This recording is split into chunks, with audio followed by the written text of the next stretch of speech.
بہرحال اس وقت کا سارا عالم انسانی بشمول عالم اسلامی کے طاغوت کی گرفت میں ہے، اور یہ طاغوت اصل میں دجالیت ہے، دجل فریب کو کہتے ہیں۔ اللہ کی ذات کے اوپر اس کائنات کا پردہ آ گیا ہے، ہم اس کائنات کو پوج رہے ہیں، کائنات کو پڑھ رہے ہیں، سیکھ رہے ہیں، سمجھ رہے ہیں، خدا کو بھول گئے۔ حیات اخروی پر حیات دنیاوی نے پردہ ڈال دیا ہے، دجل اصل زندگی وہ ہے اسے بھول گئے ہیں، اور اس زندگی میں مگن ہے، گم ہے۔ کافر کی یہ پہچان کے آفاق میں گم ہے، اور مومن کی یہ پہچان کے گم اس میں ہے آفاق۔ یہ سارا نظام دجالیت کا نظام ہے، اور پورے عالم اسلام پر یہ حاوی ہے، مسلط ہے، کوئی ایک ملک بھی اس سے بچا ہوا نہیں۔ اس پس منظر میں دیکھیے، اسلام ایک اصولی انقلابی دعوت ہے، بدلو اس نظام کو، بدلو اس نظام کو۔ یہ جتنا کام مشکل پاکستان میں اتنا ہی یہاں ہے، کیا فرق ہے؟ 57 سال ہو گئے ہمیں، جو ملک لیا تھا اسلام اسلام اسلام اسلام کی رٹ لگا کر، وہ کہاں اسلام لایا؟ مسجدیں عالی شان بنا دی ہیں، ٹھیک ہے، لیکن اس کے علاوہ کیا؟ کہاں اسلام؟ کہاں اسلام کا سیاسی نظام؟ کہاں اسلام کا معاشی نظام؟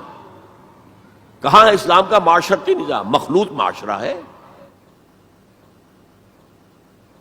صدر ضیاء الحق نے جب PIA کو ڈرائی کیا، شراب اس میں سرو کرنی بند کر دی، ورنہ پہلے انٹرنیشنل فلائٹس میں شراب سرو ہو جاتی تھی، لیکن اس نے بند کی۔ میں نے کہا، اور میں اس زمانے میں ان سے کچھ قریب تھا، میں نے کہا آپ نے بڑا اچھا کام کیا، دنیا تو یہی کہے گی کہ دقیانوسی آدمی ہے، یہ کیا کر رہا ہے، لیکن میں نے کہا آپ نے ایک چیز جو حرام ہے وہ تو بند کر دی ہے، دوسری چیز یہ ایئر ہاسٹسز جو جاتی ہیں، یہ کون سی شریعت کی روح سے جائز ہے؟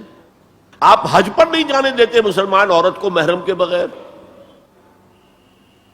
حالانکہ عام طور پر ادھیڑ عمر کی عورتیں، بڑی عمر کی عورتیں جاتی ہیں حج کے لیے، محرم کے بغیر نہیں جائے گی، نہ عمرے پر جائے گی۔ اور یہ جوان لڑکیاں جو جا رہی ہیں، ان میں کے ساتھ کون سا محرم ہوتا ہے؟ جو خاموش، کوئی جواب نہیں۔ میں نے کہا کیا کھانے اور ناشتے کی ٹرے جو ہے وہ مرد نہیں رکھ سکتے آگے؟ یہ ہے ہمارا طرز عمل کہ اسلام کی کوئی ایک چیز قبول، سر پر، سر آنکھوں پر، اور دوسری چیز جو ہے پاؤں تلے رون دی جائے، جس کی سزا ہمیں مل رہی ہے۔ الا خزی فی الحیات الدنیا ویوم القیامت یردون الی اشد العذاب۔ تو اب میں نے عرض کیا، کوئی ملک ہو، اقلیت میں مسلمان ہو، اکثریت میں ہو، کوئی فرق واقع نہیں ہوتا، ہر جگہ پر اسلام کو ایک اصولی انقلابی دعوت کی حیثیت سے پیش کیا جائے۔ نمبر 3، اکثریت اقلیت کا مسئلہ تو اس سے حل ہوتا ہے کہ ہمارے لیے اسوہ کامل ہے محمد رسول اللہ کی ذات مبارکہ۔ وہ تو اکیلے تھے جب انہوں نے کام شروع کیا تھا، آپ کی اہلیہ حضرت خدیجہ رضی اللہ تعالی عنہ، آپ کے دوست پرانے ابو بکر رضی اللہ تعالی عنہ، آپ کے چچا بھائی جو آپ ہی کے زیر تربیت تھے، وہی رہ رہے تھے، چونکہ ان کے والد ابو طالب بہت غریب تھے، لہذا حضور نے انہیں اپنے پاس رکھا ہوا تھا، ان کے اوپر سے بوجھ کم کرنے کا۔ اور آپ کا وہ بیٹا، منہ بولا بیٹا جو غلام تھا، اسے آزاد کر کے بیٹا بنا لیا۔ یہ 4 تھے نا، 1+4 5، اور 10 سال کی محنت شاقہ، دن رات کی محنت، اور یہ محنت کرنے والا کون؟ محمد صلی اللہ علیہ وسلم، جس کے کردار کے اوپر کہیں کوئی چھینٹ بھی نہیں ہے، داغ دھبا تو بڑی بات ہوتی ہے۔ بمشکل 100-125 آدمی ساتھ آئے تھے،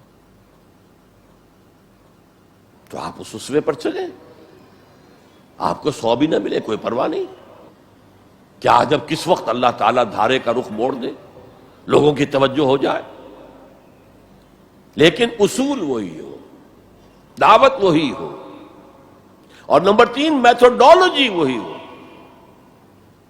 don't borrow the methodologies from the movements of this era. جمہوریت کے ذریعے سے کچھ ہو جائے، اور کوئی دہشت گردی کے ذریعے سے کہیں اسلام آ جائے، these are not the methodologies of Muhammad صلی اللہ علیہ وسلم۔ خليل بالقرآن هو إمامنا آية الله آمتنا كلام ربنا هدايتنا عطاء جبريل على رسولنا